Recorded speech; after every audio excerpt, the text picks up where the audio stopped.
ஏழு கடல் நீரை ஒரே ஒரு கையில வச்சுன்னு அவன் உள்ளங்கையில வைத்து அப்படி குடிச்சிட்டு வரான். குடிச்சிருவான். நீ வந்து பனி துளி, நான் பனித்துளி. ஆமா துண்டா. இந்த மலையெடுத்து ஆட்டு தீரன் அப்படி பழையத்து ஒரே சிறு மண் கட்டிக்கு 5 வேணும். தாமுத்து மண்ணை கட்டி இந்த கோவர்தனகிரி மலைய எவ்வளவு தண்ணி குடிச்சாலும் இந்த கோவர்தனகிரி மலைய சுண்டு விரலால் பிடித்தவன். நான் மண் கட்டியா? ஆமா. தாய்த்துளி பேசவன்டா தலை. ஆமா. சர்வாசந்திர பிடித்து போடா. யாரு போய் நான் பிடித்து அவனை ரொட்டிக்குள்ள இந்த மரத்து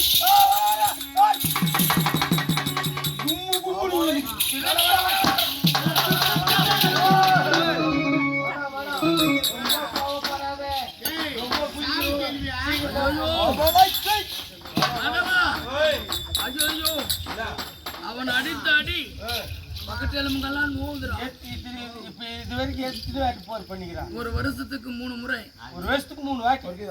6 18 முறை. 18 ஊரை தேசா தோத்துட்டான். கும்முன்னு அடி வாய்க்கிட்டே வரையா? ஆமாண்டா.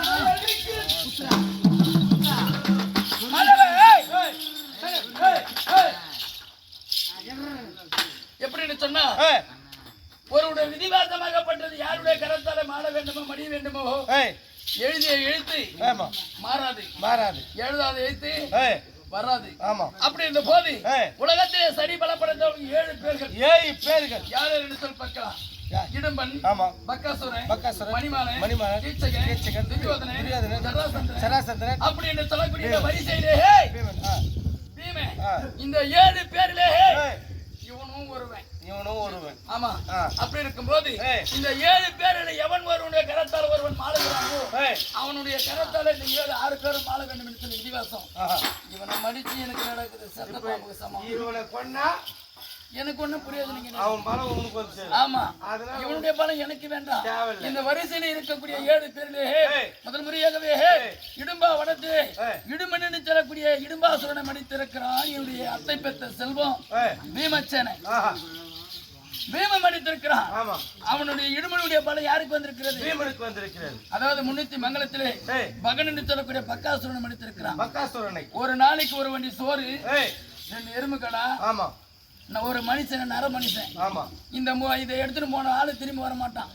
எலும்பு கூடுகளை மலை போல குமித்து வைத்திருக்கிறான்.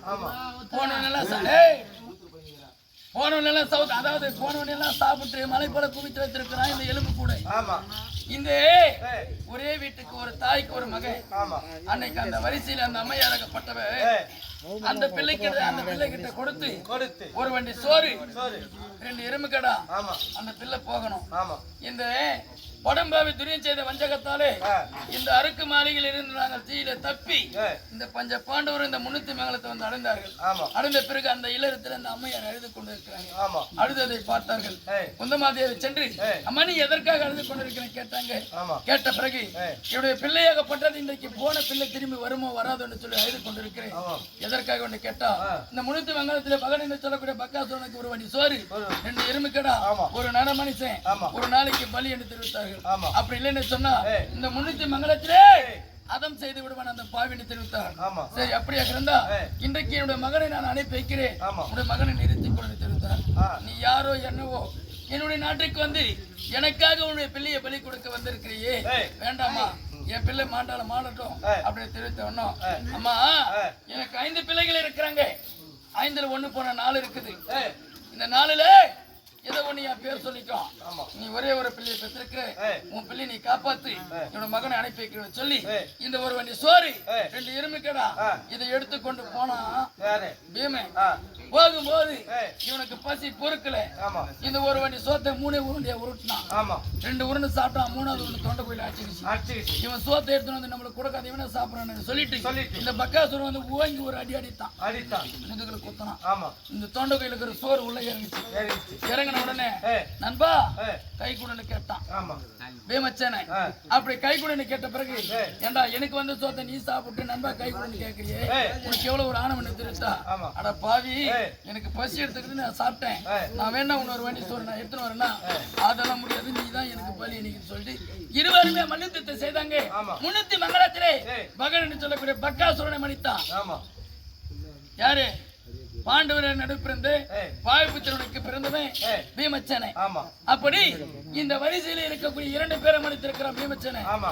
இவனை நம்ம அடிச்சு நம்ம நட பணம் போகணும். இவனோட விதிவாசியோட கருத்துல கிடையாது. ஆகினால் இப்போ ஒரு வேலை செய்யறோம்.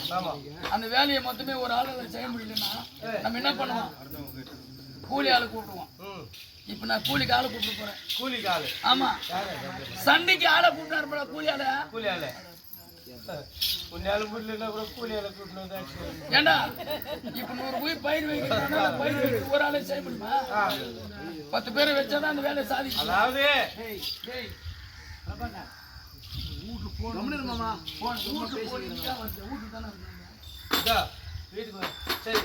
இப்போ இவன் பலம் உனக்கு தேவையில்லை. இவனுடைய பலம் எனக்கு ஒண்ணு புரியாதுன்னு கிடையாது. ஆகனாலே இவனுடைய விதிவாசம் பீமச்சனிடத்தில் இருக்கிறது. ஆகனால் சண்டைக்கு நான் கூலி அழைட்டாரு போறேன். நீ அதுல இருந்து நான் வரியா? நான் வர மாட்டேன். ஏன்? 18 வாட்டி தோத்துக்குது. உன்னை நம்பி நான் வர முடியாது. நான் எப்படி இருந்தாலும் சார் சந்தனம் பார்க்கலாம். சரி சரி 18 வாட்டி தோத்துக்கிறேன். ஜெயம் அன்புக்கு பண்புக்கு